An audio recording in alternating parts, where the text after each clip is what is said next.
আপনি দিবেন, আপনি এটা দেখবেন। ওকে, আপনারা এগুলো কি করছেন? মানুষের জীবনে খেলা করতেছেন। এটা মসৃণ না, এটা ভাঙলেই বুঝবেন। এই যে ভাঙলেই বুঝেন যে সামান্য এটা কি পাউডার দিয়ে, চক পাউডার দিয়ে, এই যে পাউডার, এই পাউডার আছে। সবচেয়ে ভালো হতো যদি রাসার আসতো। এই পাউডার, হ্যাঁ, আমরা এই পাউডার পেয়েছি। এই পাউডার দিয়ে তারা এই এটা কি পাউডার?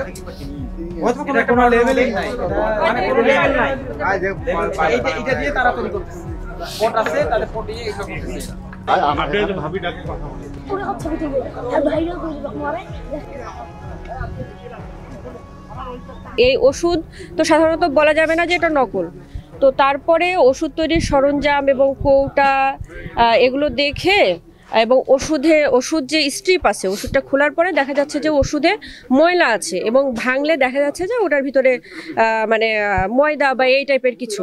তো এটা দেখে আমরা আইডেন্টিফাই করলাম বা যে এই ওষুধটা আসলে আসল ওষুধ না। এরপরে যে ওষুধটা পাওয়া গেছে এখানে রাশা কোম্পানির, সেই রাশা কোম্পানির কোনো রিপ্রেজেন্টেটিভ এখানে আছে কি না তার সঙ্গে যোগাযোগ করার চেষ্টা করা হলো। তো আমাকে নীলফামারী জেলার বিসিডিএসের যিনি সভাপতি, উনি আমাকে এনশিওর করলেন যে রাশার কোনো রিপ্রেজেন্টেটিভ এখানে নেই। তার মানে রাশা কোম্পানি থেকে এখানে কোনো ওষুধ সাপ্লাই হচ্ছে না। তাহলে এই ওষুধগুলো কোথা থেকে আসলো? তারপরে আমরা আরও খোঁজাখুঁজির পর দেখলাম যে ঔষধ তৈরির কিছু মানে অ্যাপারেটাস মানে যন্ত্রাংশ আছে আর কি। তারপর আমরা নিশ্চিত হলাম যে এই ওষুধগুলো আসলে এখানেই তৈরি করা। সানশাইন আটা ময়দা সুজি, ভালোবাসায় তৈরি। আজকে জাতীয় ভোক্তা অধিকার সংরক্ষণ অধিদপ্তর নীলফামারী জেলা কার্যালয় কর্তৃক, সাথে আছে জেলা ওষুধ তত্ত্বাবধায়ক অফিস এবং নিরাপদ খাদ্য অফিস মিলে আমরা যৌথ উদ্যোগে আজকে একটা অভিযান করেছি এই কিশোরগঞ্জের বাজে ডুমুরিয়া 1 নম্বর ওয়ার্ডে সরকারপাড়া গ্রামে।